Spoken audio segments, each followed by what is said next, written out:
I'm at 4701 Westchester Pike, Newtown Square, and I'm on a wood shingle roof. And you can see that there's evidence of moss and algae on the roof. Starting on the end furthest from the entrance, there's a guest house over here, and this is a Moldy Addition farmhouse. You can see the condition of the shingles. There's not a tremendous amount of tree growth around here, but there's enough to litter this roof to add to the problem. But the copper on this side looks to be in better condition than in the main house. And you can see the valleys are starting to patina green. There's just a couple of areas of bright orange. You can see them right there. It's hard to see on my screen, but right in here somewhere. And that bright orange is an indication that the copper's getting very thin there. If it turns patina and stays patina, like this window well down here, it can wear indefinitely because it's oxidized and it's not really wearing. It's just protected itself with an oxidized surface. That's that green patina. But the shingles themselves don't look too bad. There's some mold and moss on them. But I've seen worse for sure. And it's a good thing, I waited till it was dry to get up here, because you can't walk these roofs when they're damp. It's impossible. Just can't do it. So I needed like 3 good days of drying to get up here. You see what's growing up here. Maybe Lynn and Debbie can harvest this stuff and either eat it or make a fortune selling it. I don't know. But there's plenty of it up here. Nice little red flowers on it. You get a couple missing shingles in here. You can see them. One there and there. A couple others. Coming off this far end, getting up to the main portion of the house. You see there's a copper gusset in here, and you see that bright yellow orange color. That's, some guys call that angry orange, and that simply means that it's wearing really thin there. And the reason it's wearing thin here is because it hasn't had a chance to oxidize. For some reason, this location on the roof is where it drips long after it rains. This is like a drip mark from after a long rain. So when the roof dries out, that's the last area to dry out, right up here. You can see all the different spots on this. So those areas are wearing out at an accelerated rate. You see all of it over here. Now, part of the problem is that wood shingles have something called tannic acid in them, and that's a corrosive acid. It's not like sulfuric acid or anything super nasty, but it's still an acid, and it kind of wears out copper sooner than it should. And that's starting to become more of a problem as the atmosphere gets more and more dirty and different things come down with the rain. So whenever you do wood shingle roof, unless the client demands it, we like to use some other kind of metal, either lead-coated copper or turn-coated stainless, some noble metal that doesn't rust, but that isn't so easily corroded by the environment. You can see you got more of it going on over here. That bright orange is an indication that valley's getting tired right there. It doesn't mean it's going to wear out next year, but within 10 years, those areas will be either the thickness of aluminum foil or they'll be through. All right, back to the roof. You got more of that stuff growing back here. You can see it. And if it was wet out, if it just rained a couple days ago or whatever, you wouldn't be walking on this roof, because all this green stuff that's looking very benign right now blossoms when it's wet.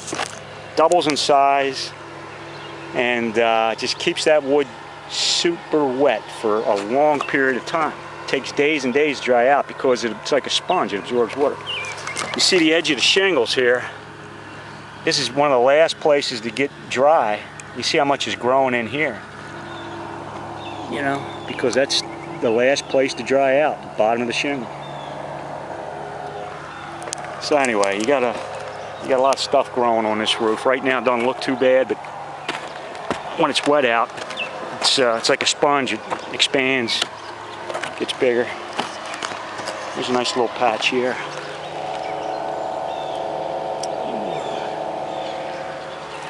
So you got, you know, a couple things going on here. I don't know. If it's my roof, I'm not sure I replace it. Right now, I might wait 5 years.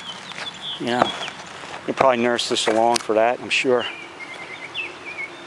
But, you know, if you're determined to get it straightened out now, that's, you know, your option. You see how bright that valley is over there. Yeah, that's just, and the copper gutters the same way. You can see where the drip marks are in the gutters. You know, it's really better not to use copper on wood shingles anymore. Unless the client has to have them, we, you know, try to talk them out of it. Someone's been up here with roof cement and put some dabs of roof cement in the valley. You can see them every, I don't know, every couple of feet, little black spots. Not sure what that's from. Maybe when the valleys went in, they were kinked, and over time those kinks become the weakest part in the valley, and they get little cracks in them, and maybe that's what was touched up there. I really don't know, but that's a guess. And then you come up to the main building here, and you can see the chimneys are you know, good healthy brick on that side, and over here it looks like you got some salmon brick. It's deteriorating. You know, that's not the best looking brick in the world. It doesn't look super porous like true salmon brick, but you can see it's starting to wear. The pointing looks good. The flashing system has a little desired because you got, oh, let's see here. You see it's coming out of the reglet right there. You really want this to come up and tuck in like an inch or inch and a half into a reglet so that you don't have openings like this. This is wide open up here. You know, water's getting in there. It's just a question of whether or not it's making it to the living space. It's probably in your attic and causing some problems with the you know, the woodwork up in that vicinity. You'd have to get up and look at it when it's pouring out to see, but I'm telling you, that's open. That's wide open. Maybe only it comes in long, all-day, wind-driven rains, but something's getting in there. So you probably want to do this flashing system over and bring it up a little higher. Cut a new reglet up here that's truly deep enough to hold a healthy flashing. And then you always use a soft metal down here, either a soft lead. We like to use lead because it's malleable, it has no memory. We can fold it up when we're working on a roof, and we can fold it back down. It's easy to dress up and down. It doesn't stay sprung up like this stuff does, or aluminum. It just stays sprung up. You'll never get it back down again because it has memory. But the lead is a lot easier to work with. You know, typically what you see on churches and everything in England has lead on it.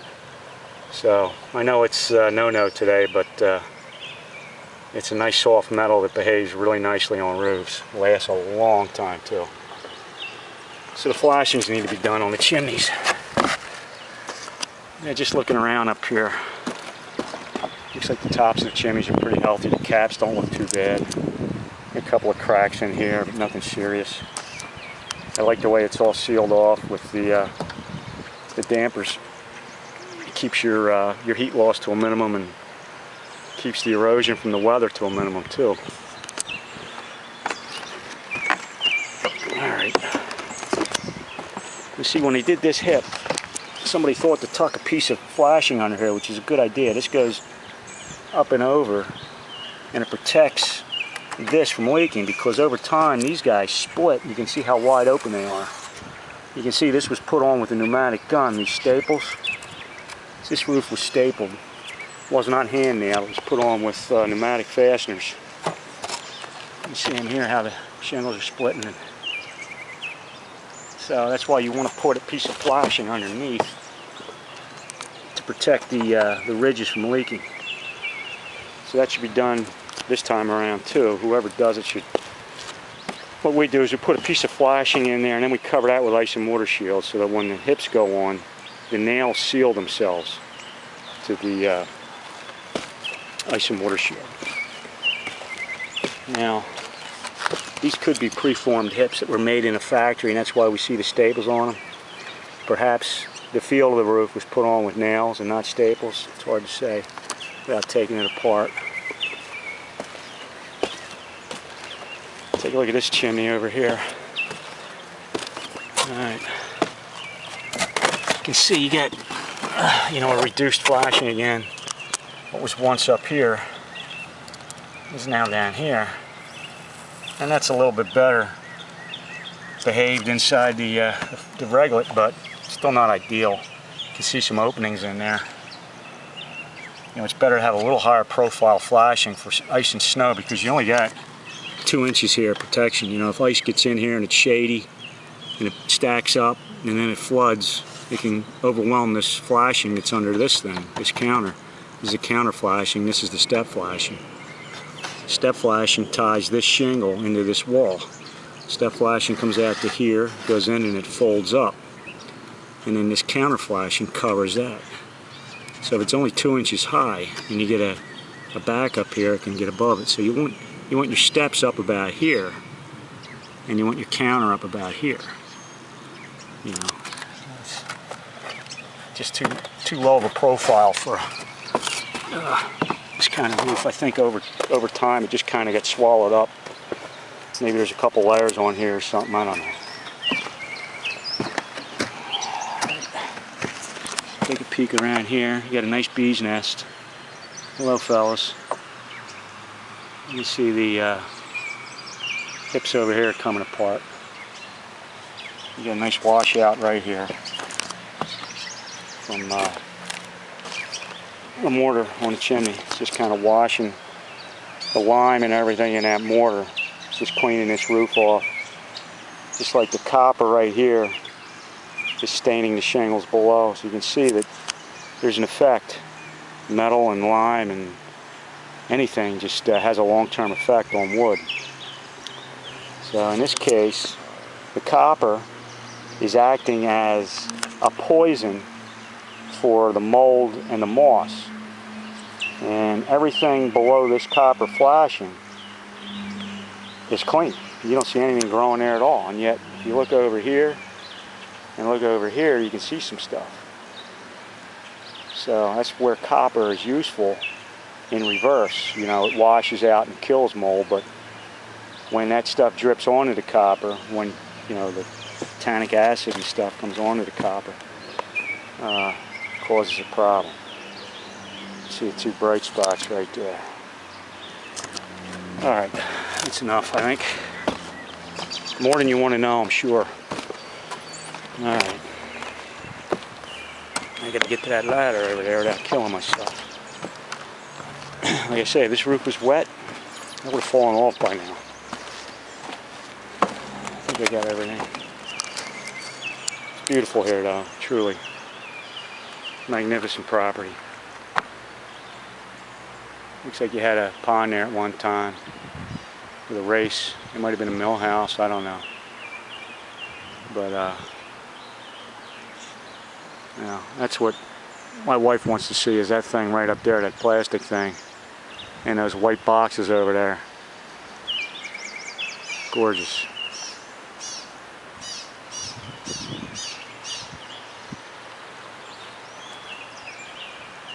And you got 4 or 5 dogs laying around, setting the pace. It's beautiful. Between them and the stream, I gotta be careful I don't fall asleep.